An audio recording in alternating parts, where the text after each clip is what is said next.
மாண்பு கொறடா நீ பேசணுமா? மாண்புமிகு பேரவைத் தலைவர்களே, நம்முடைய மக்கள் நல்வாழ்வுத்துறை அமைச்சர் அவர்கள் ஒரு கருத்தை சொன்னார்கள். அவர் துறையில் மிக சிறப்பாக பணியாற்றியவர். என்போர்ஸ்மெண்ட்டில் அது எந்த செய்திகள் கிடைச்சாலும் அது ஒன்றும் பெரிய 100% உண்மை அல்ல. என்போர்ஸ்மெண்ட் ஒரு வகையான போலீஸ் தான். அது ஒரு வழக்குகள் ஒரு துறை சார்பாக வழக்கு தொடுத்து நீதிமன்றத்தில் இருக்குது.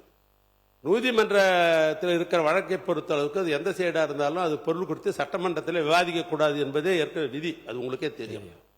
எந்த நிகழ்வாக இருந்தாலும் நீதிமன்றத்தில் இருந்தால் விவாதிக்க முடியாதுங்க.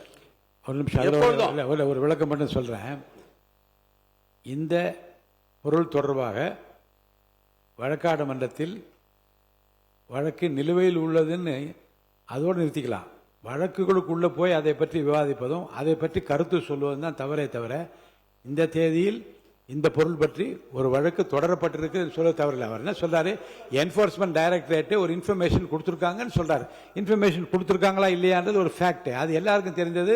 அதில் ஒன்றும் அதுக்கான ஆதாரம் கூட தேவையில்லை. அதுவே வழக்காடு மட்டும் இருந்து அதுக்குள்ளே போய் சொன்னாதான் தவறு இல்லைங்க. பெண்டிங் பிஃபோர் த கோர்ட் அதில் நீங்கள் ஒரு வழக்கு பதிவு இந்த பொருள் குறித்து ஒரு வழக்கு பதிவு செய்யப்பட்டிருக்கிறதுன்னு சொல்ற தப்பு இல்லை. ஆனால் வழக்கு விவரங்களுக்கு அதை பற்றி விவாதிப்பதும் கருத்து சொல்வதும் தவறு.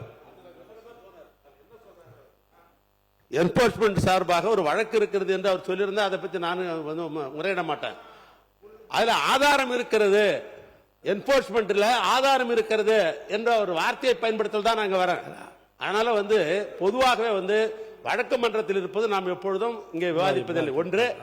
மற்றொன்று, நான் ஏற்கனவே சொல்லிட்டேன், எதுவாக இருந்தாலும் ஆதாரத்தை உங்களிடத்திலே கொடுத்து விட்டு தான் பேசணும். 2.